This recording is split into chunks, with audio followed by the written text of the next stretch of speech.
So I'm Kim Burton. I'm with the Parksville District and Qualicum Beach Chambers of Commerce, and we're conducting interviews with the candidates in the federal election to get opinions on a number of issues that are really near and dear to the hearts of the business community. With me today is Susanne Lawson, who is the candidate for the Green Party of Canada. Welcome, Susanne. Thank you, Kim. And we've got a series of topics that we want to hit, with the first one being something that's really critical to our community, and that's housing. We've found that it's a challenge for employees in particular to find housing with the escalating prices. And tell me what the Green Party is proposing in terms of making housing available, particularly to a workforce. Well, it's not just here in Qualicum Beach, but it's all over Vancouver Island. It's probably across the whole country. The housing prices have escalated with the algorithms of buying with sight unseen homes that just look like you can turn them over and make money on them. So we're dealing with issues in where I live where young people don't have a future. They could never begin to afford a house. Their businesses cannot stay open because they can't afford housing for their staff. We are looking at a game that's just strictly for monetary gain. So the Green Party policy, I think, for the most part, is to make affordable, accessible housing available to all. Focus more on local people's having the right of first refusal so that our children can buy something before it's given over to foreign ownership. I believe that tiny houses and small accommodation can help not only the young people but our seniors as well. I think that we have to stop the real estate game where the bidding wars are jacking up prices. I know in the area where I live, one house just went for $1 million over asking price. How did we get to this kind of situation where it's virtually just a game of buying for profit? A lot of people are just buying because they can turn it over at a quick rate and make money on it. And it's happening all over this area, Vancouver Island especially. So how do we stop it? Well, we're going to have to legislate and we're going to have to look at ecological approaches, look at legislation for on public lands, private lands. We're going to have to start taxing for secondary, mostly third, fourth houses. I know in my area, come winter, when they can't rent it out, there are places that have been empty for years. We have to cut back on and restrict foreign ownership in some places. We have to, I think, a housing commission that really becomes focused on ensuring that and limiting prices for property is important. Local people should have the first right of refusal when a property comes available, so they can ensure homes for their children and for their businesses that they have in the area. A lot of people are having trouble ensuring that they can even afford their own personal home with the tax rates being so high. I've watched a lot of people have to move away simply because the taxes were equivalent to rental rates monthly. We'll have to look at this issue municipally, locally, provincially, and nationally, and address it in a way that will ensure that these young people, seniors, that this is not just an economic free-for-all.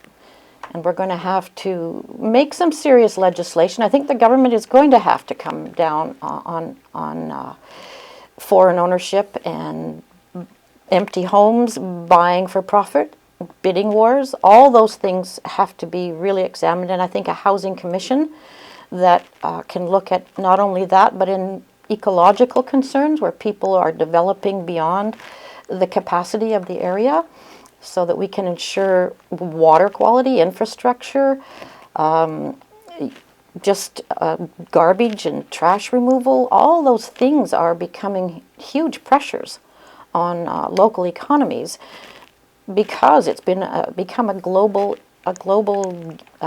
profit motivator. And I know people are buying places without even ever seeing what they're buying, simply to make a profit, and that's got to stop.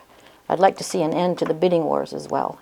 That's the real estate companies have to have some integrity in where we're headed.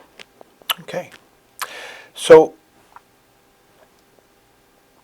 housing's tied directly to employment. Mm-hmm. I'm sure that you've seen in your business community the difficulty that employers are having finding employees. What does the Green Party suggest is a route to encouraging employment or creating opportunities for people to have better employment? Well, this is where businesses are going to have to seriously, and municipalities are going to have to set aside places that are restricted for and established simply for employment. We've got people living in woods in tents, and vans to try to be able to have employment in the area, and the employers are suffering because of that.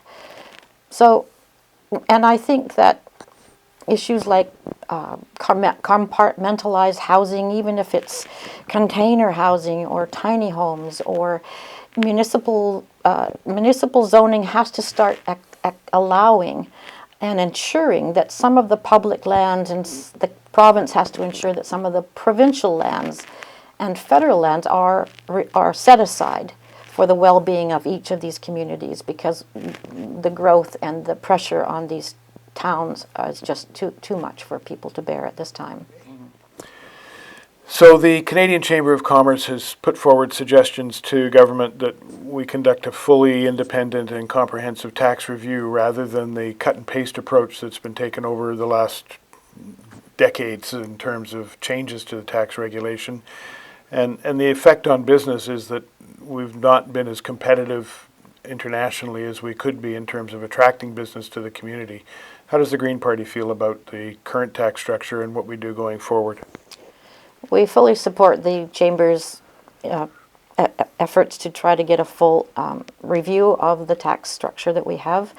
We can't continue to slide down the path of allowing the very wealthy to walk away with free or less taxes and having the burden be on the smaller people, the small businesses, people who are struggling to survive. We have to have a balance brought back where the very wealthy are not being able to be scot-free with taxes. Corporations have to be taxed.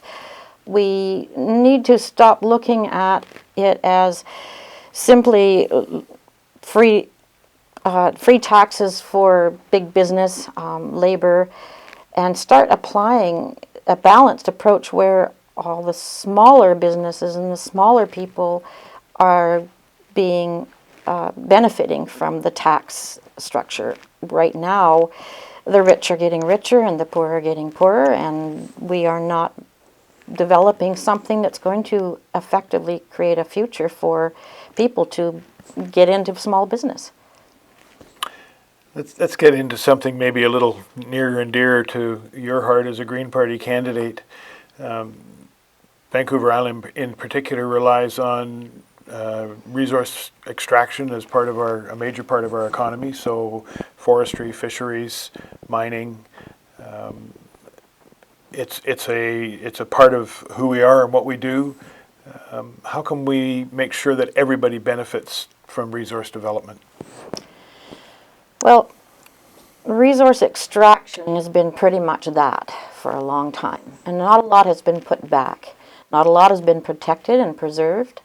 We have a very small areas that have been set aside probably for protection, and even our parks aren't fully protected. I know when we were expropriated from the Pacific Rim National Park, the logging was allowed to continue as long as they got everything they wanted out of the park. Same with Strathcona Park. It's our oldest provincial park, and it's been logged and mined and dammed and burned, and it's still being mined. I've addressed some of these issues. I tried to stop the logging in Clayoquot Sound years ago. It's 32 years ago. I addressed that, and it's still going on. I think the resources our extraction of resources is affecting our buffer zones. And our buffer zones are like the glaciers and the old growth forests and all the things that maintained fresh water and fresh air and water perpetually in the river systems. Now we're having just extremes of climate change, and we can't continue to extract and abuse what we think we have to make a profit from. We have not much has been put back, and I think the debt is being called on a lot of these issues. And so mining, logging, fish farming, all these things that are negatively affecting the environment have to have the same common denominator that will, what harm are we doing to life, to the future of our children and the future of life on the planet while we're doing this? We have to have a full circular approach to what we take, and we have to put that same amount back, and we haven't been doing that. I think that's why we're in trouble. The thinning of the forest, the clear cutting, the extreme of the fisheries, the fish farming, the mining, the waste, the mercury tailings, and I just, it goes on. And if you love and care for this planet and you want to have a future, we're going to have to look at it and approach it in a different way. And we are all in this together, so I think that we can have good processes. We can look at our forests, and we can use the trees in a positive manner by honoring and taking what's necessary, but not clear cutting and not taking the last of what's left, which is our blueprint for the future. These are essential for any kind of survival at this point. When our buffer zones are gone, what are we going to fall back on? Where are the fish going to be when the rivers are dry? And where are the things that depend on the forests? Like, where are they going to go when it's all just laying on the ground and the fires have destroyed so much? We are all in this together. What happens to one happens to all, and we have to make some serious changes about the approach of how we do that. Thank you so much. Thank you for your time today. We wish you well on the campaign trail, and certainly want to encourage people to get out and vote on September the 20th or in any of the early opportunities to ensure that your voice is heard in the election that's coming up for Canada on September 20th. Thank you, Susanne. Thank you, Kim.